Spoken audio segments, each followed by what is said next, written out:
قرآن کے احکام پہ بھی مجھ کو چلا دے، قرآن کے احکام پہ بھی مجھ کو چلا دے۔ الحمدللہ رب العالمین والصلاة والسلام علی سید الانبیاء والمرسلین، اما بعد فاعوذ باللہ من الشیطان الرجیم، بسم اللہ الرحمن الرحیم۔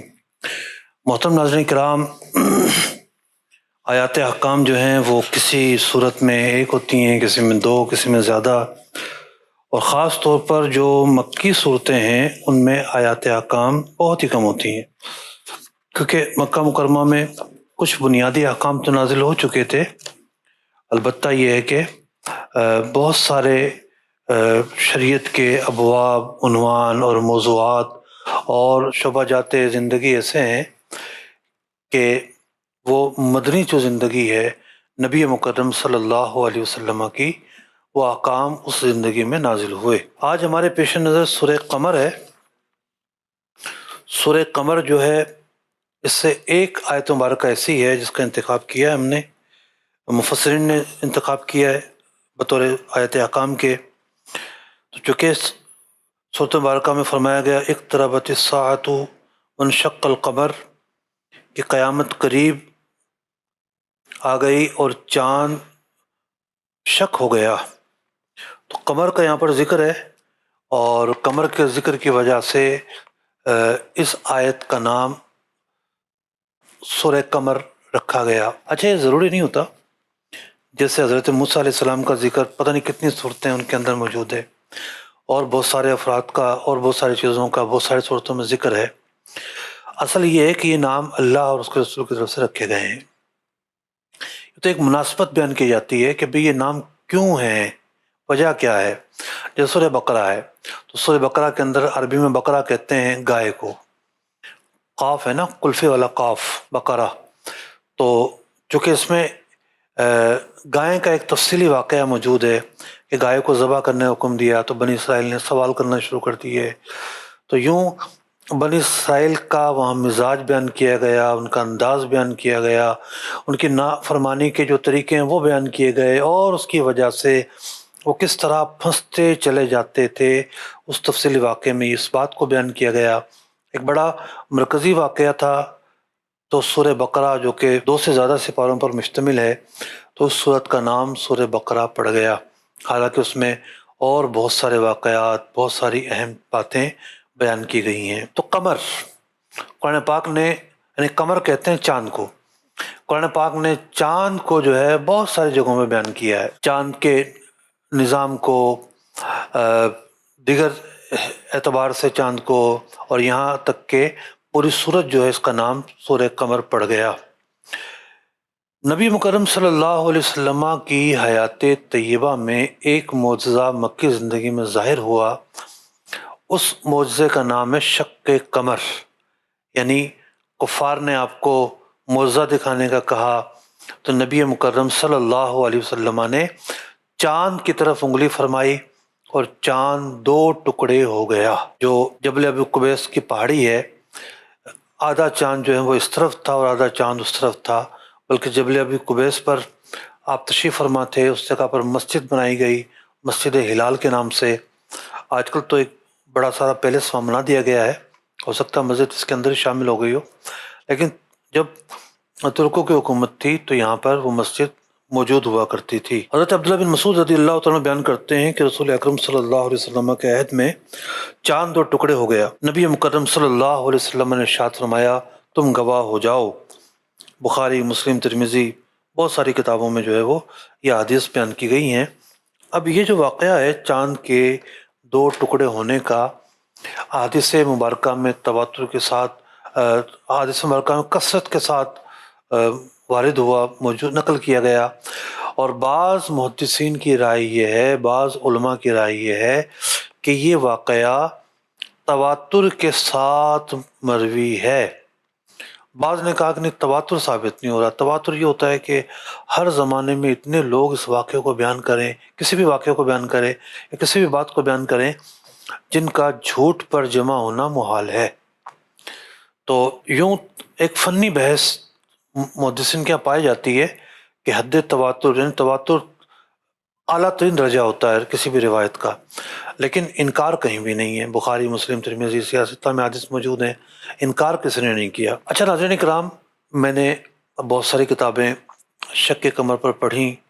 ہمارے ایک دوست ہیں، انہوں نے کچھ رسائل جو علماء نے لکھے تھے ان کو بھی جمع کیا، اور شک قمر کا جو موضوع ہے اس پر جو مختلف علماء نے رسائل لکھے ہیں ان رسائل کو جمع کر کے کتابیں مرتب کی، یعنی ایک پورا ضخیم موضوع ہے۔ لیکن ایک واقعہ جو میں نے کہیں نہیں پڑھا، نہ کہیں سنا، میں گیا سلالہ۔ اب جو میں بات بیان کرنے لگا ہوں اس کی کوئی سند نہیں ہے، ہو سکتا ہے واقعہ ٹھیک ہو سکتا ہے ٹھیک نہ ہو۔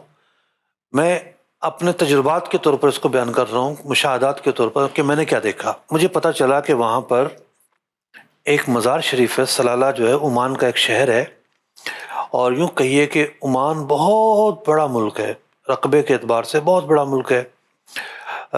عمان کا جو کیپٹل ہے وہ ہے مسقط، اور مسقط سے 2 گھنٹے کی فلائٹ ہے سلالہ کے لیے۔ بائی روڈ جائیں تو روڈ اگرچہ کہ بہت اچھے ہیں، 12 گھنٹے کم از کم لگتے ہیں۔ تو ہم لوگ بائی روڈ گئے سلالہ، اس لیے گئے کہ ہمیں وہاں یمن جانا تھا، یمن میں کانفرنس تھی، اس میں شرکت کرنی تھی۔ تو سلالہ سے کوئی 10-15 کلومیٹر دور جو ہے یمن کا بارڈر ہے، تو وہ قریب ہی تھی۔ سلالہ جو شہر ہے یہ سمجھیے کہ عرب کا مری ہے۔ خیر برف باری نہیں ہوتی وہاں پر، یعنی عرب تو ایک صحرا ہے نا، صحرا میں تپش گرمیوں میں، اور صحرا میں جناب گرم ہوائیں، لو اور یہ سب چیزیں، لیکن اللہ تعالیٰ نے اسے اتنا خوبصورت موسم عطا فرمایا ہے کہ جیسے ہی اپریل کا مہینہ شروع ہوتا ہے وہاں بوندا باندی شروع ہو جاتی ہے۔ اپریل، مئی، جون، جولائی، یہ 4 جو مہینے ہیں گرمی کی شدت کے مہینے، یہاں انتہائی خوشگوار موسم رہتا ہے، بارش برستی رہتی ہے، بادل رہتے ہیں، اور عرب جو لوگ ہیں وہ یہاں کا کوئی ہوٹل خالی نہیں ہوتا، اور ہوٹل تو دور کی بات ہے، یہاں پر جو ہے وہ میدانوں میں خیمے لگ جاتے ہیں، لوگ خیمہ آ کے لگاتے ہیں، اسے جہاں کو جگہ ملتی ہے۔ اور ایک عجب عالم ہوتا ہے ان 4 مہینوں میں، جو میں نے سنا، خیر میں تو ان 4 مہینوں میں نہیں گیا۔ اب ہم وہاں گئے ایک مزار پر، تو وہاں جو مزارات ہیں باقاعدہ بنے ہوئے ہیں اور کوئی روک ٹوک نہیں ہے، تو اس پر کچھ واقعات لکھے ہوئے تھے۔ لکھا ہوا تھا کہ یہ مزار ہے کیرلا کے بادشاہ کا۔ کیرلا جو ہے وہ ہند کا ایک صوبہ ہے، اور وہ ملیشیا کی طرف پڑتا ہے، جو ملیشیا کی طرف کا ایریا ہے بالکل اس طرف پڑتا ہے، اور مسلمانوں کی ٹھیک ٹھاک وہاں آبادی ہے۔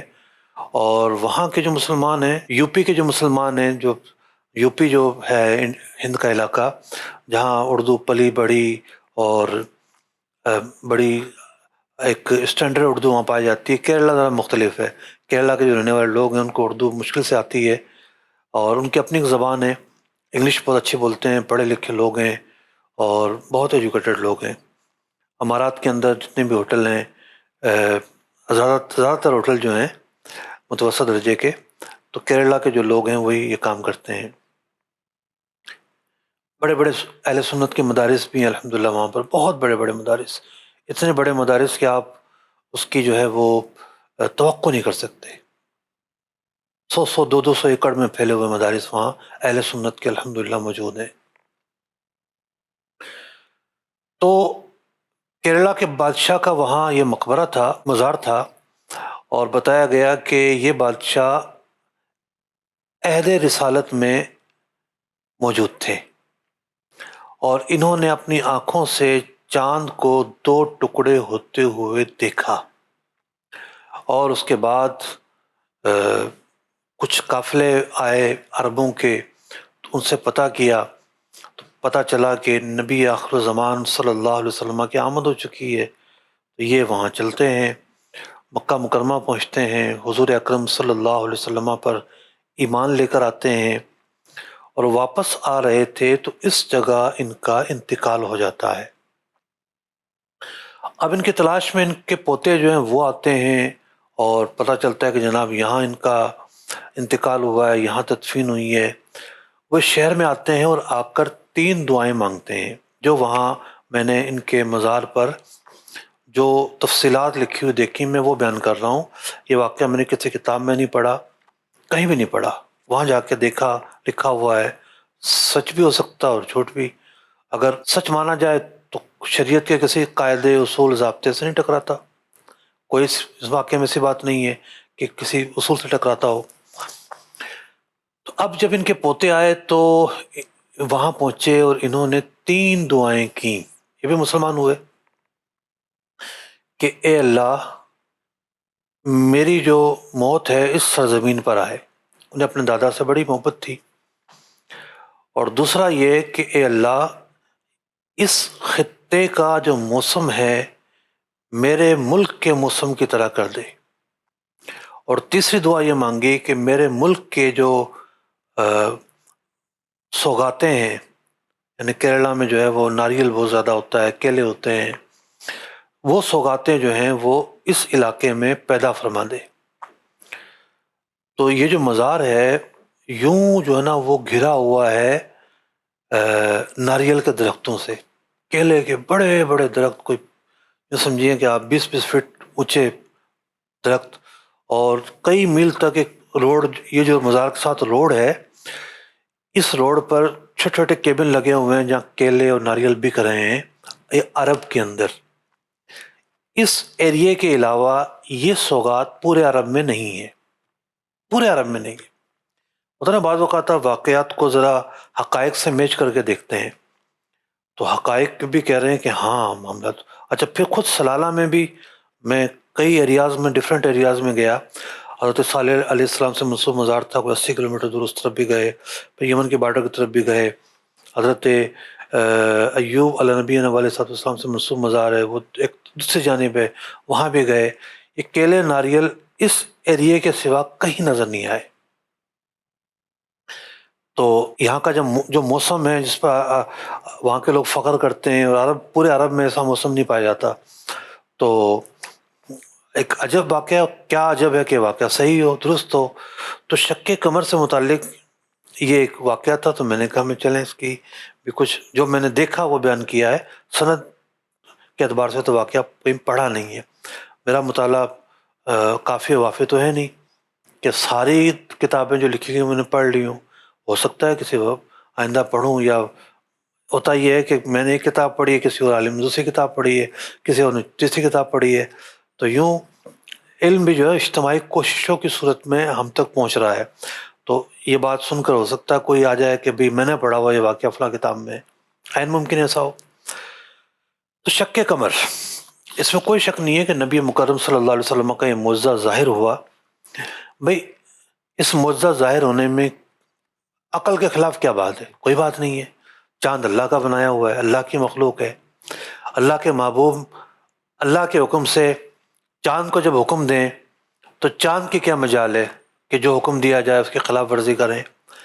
جب اللہ کی مخلوق ہے تو خالق جو ہے اور قادر جو ہے اپنی ملکیت پر دسترس نہ رکھتا ہو، یہ کیسے ممکن ہے؟ یہ بات خلاف عقل ہے۔ معجزہ خلاف عقل نہیں ہوتا، معجزہ خلاف عادت ہوتا ہے، عقل کے عین مطابق ہوتا ہے۔ بعض لوگ معجزہ کہتے ہیں جی خلاف عقل ہے، نہیں، یہ غلط بات مشہور ہے۔ معجزہ عقل کے مطابق ہی ہوتا ہے لیکن روٹین کے خلاف ہوتا ہے۔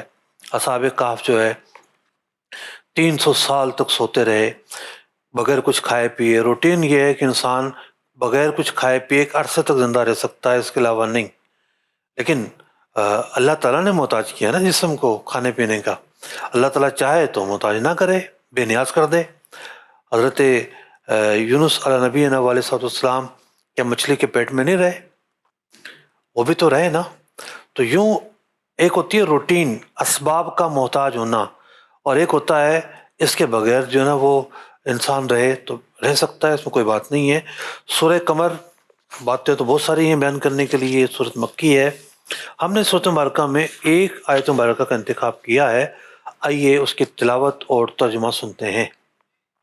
قرآن رہنما ہے، جنت کا راستہ ہے، وَنَبِّئْهُمْ أَنَّ الْمَاءَ قِسْمَةٌ بَيْنَهُمْ كُلُّ شِرْبٍ مُحْتَضَرٌ۔ ترجمہ کنز ایمان۔ اور انہیں خبر دے دے کہ پانی ان میں حصوں سے ہے، ہر حصے پر وہ حاضر ہوں جس کی باری ہے۔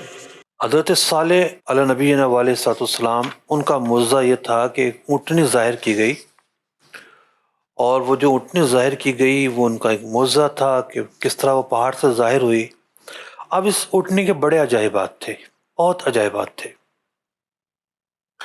اب یہ اونٹنی آتی تھی اور پانی سارا پی جاتی تھی، حوض یا تالاب یا کنواں جو بھی تھا وہ سارا خالی ہو جاتا تھا۔ اب یہ ہے کہ لوگوں کو جب تکلیف ہوئی تو پھر باری مقرر کی گئی کہ بھئی ایک دن اونٹنی پانی پیے گی اور ایک دن جو لوگ ہیں وہ اس سے پانی بھریں گے۔ پچھلی امتوں کا واقعہ ہے، لیکن پچھلی امتوں کا واقعہ ہونا کوئی عجیب چیز تو نہیں ہے نا۔ قرآن جس بات کو پچھلی امتوں کے تعلق سے بیان کرے اور ہماری شریعت کے وہ مخالف نہ ہو، شریعت پتہ چلے کہ ہماری شریعت میں اس کا کوئی اور حکم ہے، بہت ساری چیزوں میں ایسا ممکن ہے، یا ایسا نہیں ہے تو، اور بات بھی کوئی بہت پیچیدہ نہیں ہے، بہت واضح بات ہے۔ اس آیت مبارکہ سے جو فقہا ہیں انہوں نے فقہ اسلامی کا جو ایک بڑا وسیع باب ہے اس باب کو ماخذ بنایا ہے اس آیت کے ساتھ جوڑ کر، کہ یہ آیت جو ہے ماخذ ان سب مسائل کا۔ کوئی یہ کہے گا کہ بھئی قرآن میں حکم یہ کہاں ہے، تو ہم اس آیت مبارکہ کو پیش کریں گے۔ دیکھو قرآن پاک نے یہاں قسمت یا باری یا ایک چیز کو کس طرح تقسیم کرنا ہے دو افراد نے، اس فلسفے کو بیان کیا ہے۔ جنگ بدر کے موقع پر کیا ہوتا تھا، سواری کم تھی اور سوار زیادہ تھے۔ اب کیا کیا گیا کہ باری باری اس پر سواری کیا کرتے تھے۔ حضرت عثمان غنی رضی اللہ تعالیٰ عنہ نے کنواں خریدا، بلکہ کنواں نصف خریدا، تو یہودی کا کنواں تھا، پانی بھرنے پہ پانی کی قلت تھی اور پانی بھرنے کے تعلق سے مسلمانوں کو بہت تکلیف ہوتی تھی، تو حضرت عثمان غنی رضی اللہ تعالیٰ عنہ نے نصف خرید لیا، آدھا خرید لیا۔ اب آپ دیکھیں، بعض طلبہ مجھ سے کہتے ہیں کہ مفتی صاحب یہ بتائیں کہ ہم جدید مسائل سیکھنا چاہتے ہیں، جدید اسلامک فائنانس سیکھنا چاہتے ہیں، جدید تحقیقات عصر حاضر کی۔ فائنانس تو ایک چیپٹر ہے نا، اس کے علاوہ بہت سارے چیپٹر ہیں، سیکھنا چاہتے ہیں۔ تو میں ان سے کہا کرتا ہوں کہ بھئی دیکھیں، جو آدمی جدید مسائل سیکھنا چاہتا ہے اس کو قدیم مسائل کا ماہر ہونا پڑے گا۔ سارے جدید مسائل کا حل قدیم مسائل میں ہے۔ تو حضرت عثمان غنی رضی اللہ تعالیٰ عنہ نے جو کنواں خریدا یہودی کے ساتھ مل کر، ناظرین کرام، تو کیا ایسا تھا کہ بھئی وہ کنویں میں بیچ میں دیوار کھڑی کر لی؟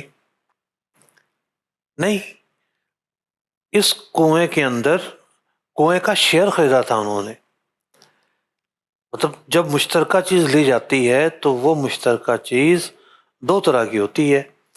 ایک تو یہ ہے کہ آپ اس کے درمیان کو پارٹیشن کر لیں کہ یہ تمہاری ہے یہ میری ہے، تو مشترکہ تو وہ رہی نہیں، اب تو وہ تقسیم ہو گئی۔ ہاں، استعمال کے اعتبار سے بعض اوقات عارضی پارٹیشن کیے جاتے ہیں، وہ یہ ممکن ہے، لیکن ایک مشترکہ چیز یہ ہوتی ہے جیسے آپ قربانی کا جانور خریدتے ہیں، ہاں بھئی ہم دو تین بندے ملتے ہیں کہ مل کے جانور لے کر آتے ہیں، تو ایسا تو نہیں ہوتا نا کہ بھئی منہ جو ہے نا وہ منہ اور گردن ایک بندے کی ہے، دو ٹانگیں ایک بندے کی ہے، پیٹ ایک بندے کا ہے، پیچھے دو ٹانگیں ایک بندے کی، ایسا تو نہیں ہوتا۔ بلکہ کیا ہوتا ہے کہ اس کے اندر شیئر خریدتے ہیں، لوگ حصہ خریدتے ہیں، اس کے پارٹس کو نہیں خریدتے۔ تو حصہ خریدنے میں اور پارٹس خریدنے میں فرق ہوتا ہے۔ عربی زبان میں جب شیئر خریدے جائیں تو کہا جاتا ہے کہ بطور مشاع یہ چیز خریدی گئی ہے، میم شین الف عین، یعنی بطور شیئر کی یہ چیز خریدی گئی ہے۔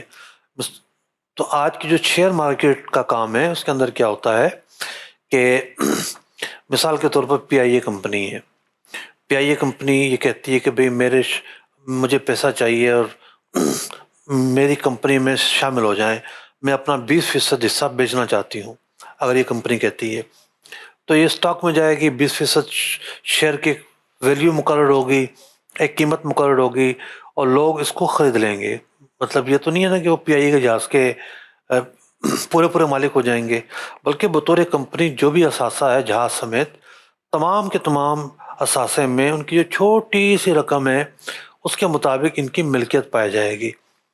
تو شیئر کا یہ فلسفہ ہے، جدید نہیں ہے، شکل جدید ہے لیکن فلسفہ قدیم ہے۔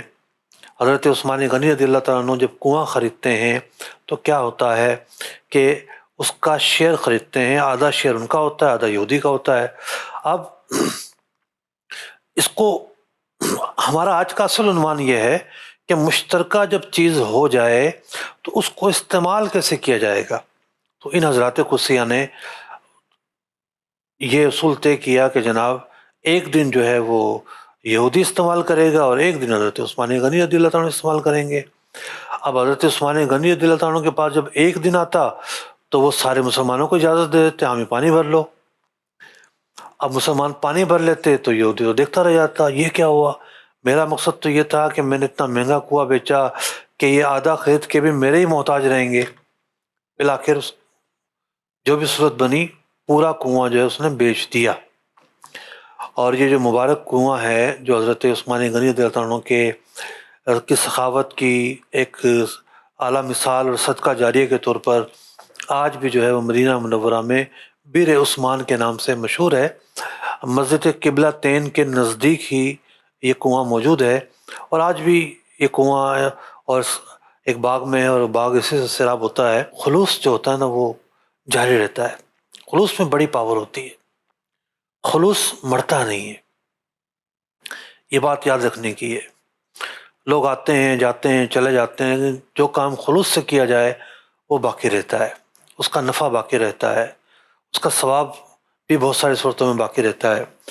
تو یہ ایک صورت تھی کہ یوں انہوں نے تقسیم کیا۔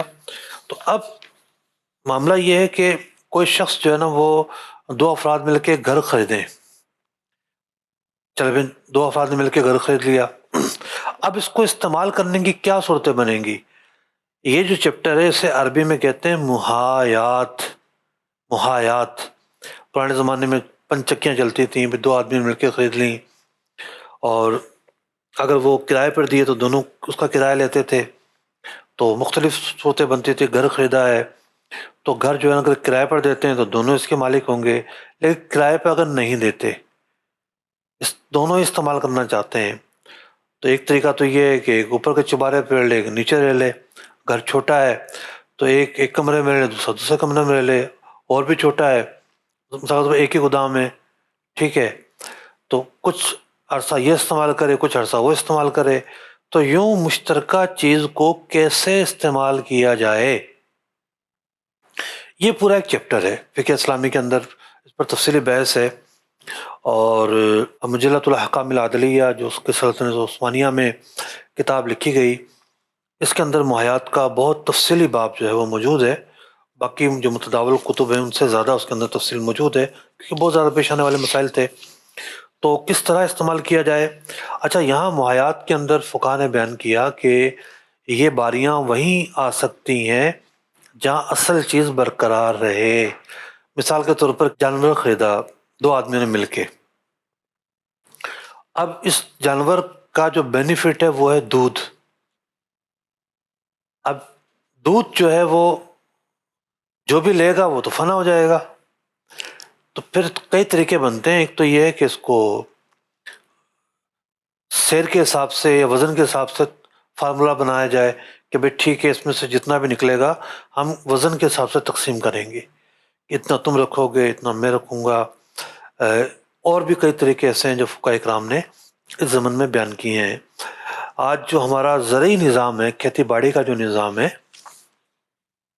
تو ہمارا کھیتی باڑی کا جو نظام ہے اس کے اندر کیا ہوتا ہے کہ نہر ایک ہے، اس نہر سے چھوٹے نالے نکلتے ہیں، وہ جو نالا نکلا ہے چھوٹا وہ نالا بھی جناب کوئی 1000 ایکڑ کو آباد کر رہا ہے، 500 ایکڑ کو آباد کر رہا ہے۔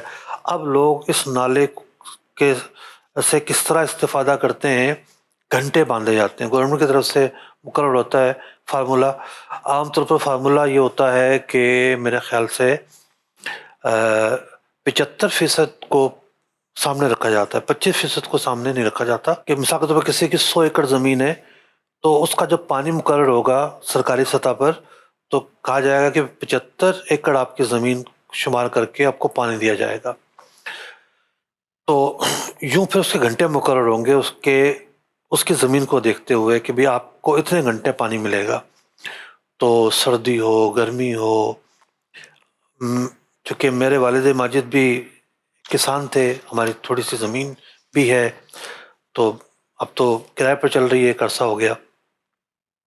لیکن جب ہم چھوٹے سے تھے اور جایا کرتے تھے وہاں پہ تو ہم دیکھتے تھے ہمارے کزن وغیرہ اٹھ کے جناب جا رہے ہیں، پتہ چلا رات میں باری ہے آج پانی کی، تو ہم اب رات کو جائیں گے یہ اور اپنی زمینوں میں پانی کھولیں گے، جو ان کا ٹائم ہے اس کے حساب سے ٹائم جو ہے وہ مقرر کیا جاتا ہے. تو پانی کے اندر بھی جو یہ سارا سلسلہ چل رہا ہے یہ باری لگانا کہتے ہیں. تو قرآن پاک نے جو بات بیان کی ہے یہ بات کس طریقے سے ہمارے زندگی کے چاروں طرف ہم جب دیکھتے ہیں اس کی شکلیں ہمیں نظر آ رہی ہوتی ہیں. تو اب آپ دیکھیے جو مفسرین ہیں، خاص طور پر وہ مفسرین جنہوں نے آیات احکام پر کتابیں لکھی ہیں، تو انہوں نے کس طرح جو فقہی احکام ہیں ان کا جو ماخذ ہے قرآن پاک، ان آیتوں کو نمایاں کیا، ان کی تفصیل لکھی، ان کے نکات لکھے، ان سے اخذ شدہ مسائل نتائج کو بیان کیا. اللہ تبارک و تعالیٰ ان حضرات کو سیاہ تمام مفسرین علماء جو علم دین کی خدمت کرتے رہے اور قرآن و حدیث کی خدمت کرتے رہے، دین کی نشر و اشاعت کرتے رہے، سب کے عمل کو قبول فرمائے، ہمارا یہاں بیٹھنا بھی قبول فرمائے اور ہمارے اس عمل کو صدقہ جاریہ بنا دے.